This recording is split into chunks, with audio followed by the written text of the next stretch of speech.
साई धारा के main gate पर हर वर्ष की तरह इस वर्ष भी श्री साई बाबा मंदिर का 10वां वर्धापन दिन 16 का भव्य आयोजन भोईर गांव के श्री पद्माकर पांडुरंग भोईर तथा उनके सभी सहयोगियों द्वारा बड़े हर्षोल्लास के साथ किया गया। इस अवसर पर श्री साई बाबा मूर्ति की अभिषेक, महापूजा, महाआरती, कीर्तन, महाप्रसाद सहित विभिन्न कार्यक्रमों का आयोजन किया गया। इस अवसर पर भारी संख्या में अनेकों मान्यवर व भोईर गांव, कुकसे, बोरीवली, उसरोली, खांडवल परिसर के ग्रामस्थ मंडलों ने उपस्थित होकर श्री साई बाबा की दर्शन कर महाप्रसाद का लाभ लिया। आइए देखिए इसकी एक रिपोर्ट।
यधान तुलसी तुत्वात्मा पासी मागे कोणी नामा म्हणे शिवे करीन निंबलोन विटे सहित चरण वाळीन अनंत जन्मीचे विसरलो दुःख पाहता तुझे मुख पांडुरंग मथुरेच्या देवराया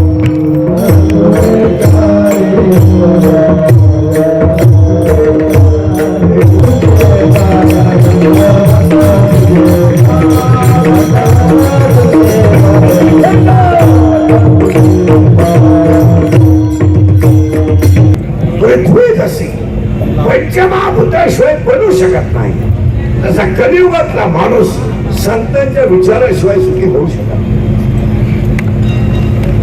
जगाला जर सुखी व्हायचं असेल एकशा फक्त 14 जण सुखी करू शकतात। एक आई वडील, 2 संत, 3 ग्रंथ आणि 4 भगवंत। बस माझ्या लेकराचं चांगलं व्हावं हे आईला वाटतं, माझं लेकरू सुखी व्हावं हे वडिलांना वाटतं आणि हे जगात सुखी व्हावं हे संतांना वाटतं आणि जगातल्या एकाही भक्ताला दुःख नको हे देवाला वाटतं. त्या जगात फक्त चौघजणच असेल की त्यांना माझ्या मुलाचं चांगलं व्हावं हे फक्त आईला वाटतं. आणि आई वडील, संत, ग्रंथ आणि भगवंत हे चार स्वतः जगाचं हित अजिबात कोणी करू शकत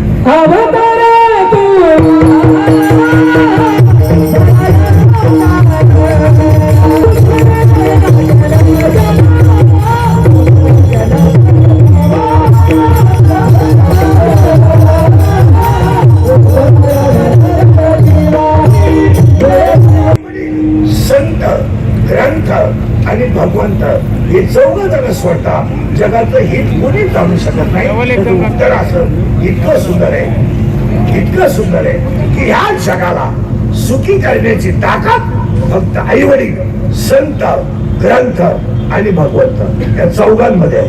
हे चौघ जण स्वतः जगातला एकही माणूस या जगातल्या माणसाला सुखी करू शकत नाही. त्याचं उत्तर असं आहे या जगातला एकही माणूस माणसावर प्रेमच करीत नाही.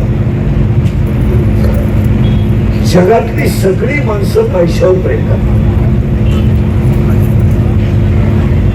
आणि जेव्हा तुमच्याकडे पैसा असेल तेव्हा तुमच्याकडे विद्वत्ता असली पाहिजे असं काही नाही. परत मी म्हणते आहे का जरा 3 शब्द परत दिलाय का. मान्यता, धन्यता आणि विद्वत्ता. 3 शब्द जरा क्लिअर करा. मान्यता, विद्वत्ता आणि धन्यता. सरपंचाला मान्यता आहे, विद्वत्ता नाही. त्याला मान्यता आहे ती मी ठराविक. मान्यता वेगळी, धन्यता वेगळी आणि विद्वत्ता वेगळी. आता उलट करा. मान्यता असेल तर धन्यता नसेल आणि धन्यता असेल तर विद्वत्ता नसेल. तर तिन्ही गोष्टी त्याला ठेवा. एखाद्या माणसाला मान्यता आहे पण त्याच्याकडे विद्वत्ता नाही आणि विद्वत्ता नसणाऱ्याच माणसाला जास्त मान्यता असते. सगळं विद्वत्ता कमी असते त्याला समाजात मान्यता जास्त असते. त्याला मान्यता काय जाते त्याच्याकडे विद्वत्ता कमी असते आणि पैसा जास्त असतो. आणि कलियुगातली माणसं माणसावर प्रेम करत नाही, पैशावर प्रेम करतात. माणसाची काय कोणाला घेणं नाही. या जगातल्या माणसाला एकच रोग झालाय, ओनली आय वॉन्ट मनी. बस मला पैसा पाहिजे दुनिया मरो. आणि जगातल्या प्रत्येक माणसाला 3 रोग झाले. 1 मला पैसा पाहिजे, 2 मला लोकांनी मानलं पाहिजे आणि 3 माझ्या पुढे कोणी गेलं नाही पाहिजे. कॅन्सर झालाय तो शरीराला आहे, कॅन्सर झालाय तो शरीराला आहे. शुगर आहे ती शरीराला आहे, बीपी आहे तो शरीराला आहे. पण पैशाचा रोग मनाला झालाय, खानदानीत मिळत नाही.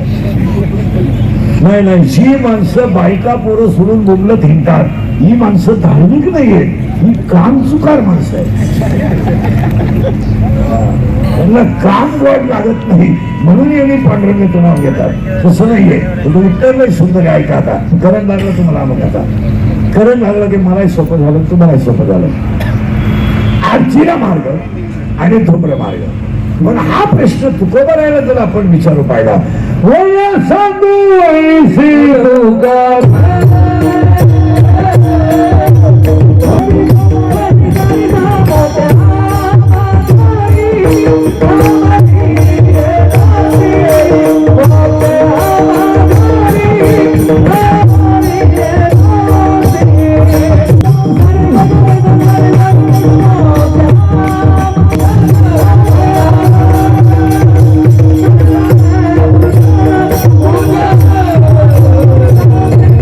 त्याच्याशी आपल्याला काही घेणं नाही. पण भजन केलं मोक्ष मिळतो या बाबतीत आपण जागेवर स्थिर झालो. आता पुन्हा असं बदलायचं नाही तो सोमवारी मेला, खाते फोडून मेला,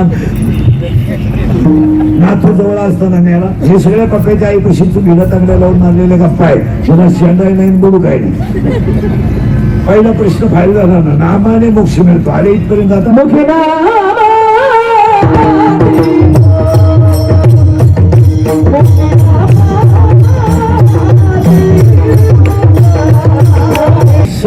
प्राप्त झाली अत्यंत दुःखाची निवृत्ती आणि परम सुखाची प्राप्ती त्यांना मोक्ष. आता फायनल आलो आपण, मोक्ष मिळतो नामाने. आता हा मुलगा सुंदर वाजवतो, याला तुम्ही काही हसा बोला त्याच्याशी काही त्याला घेणं नाही. तो नामात तल्लीने याचा अर्थ तो मोक्षाचा आनंद होतो. याच्यामध्ये दोन मुद्दे, हा मुलगा गाजवतो आणि हा मुलगा वाजवतो. याला चार कारण आहेत. का वाजवतात हे? याला चार कारण आहेत. यांचं प्रारब्ध चांगलं आहे, यांचा प्रयत्न चांगला आहे, यांचे आईवडिलांचे आशीर्वाद आहे आणि यांच्यावर गुरुची कृपा आहे. आता यांना तुम्ही सगळे लोक खबर मानणार, तुम्ही यांचे फोटो पत्रिकेत टाकणार, यांना पैसे देणार, यांना नाश्ते चालणार, यांना कपडे घेणार, फक्त यांचे हात चांगले ठेवणार.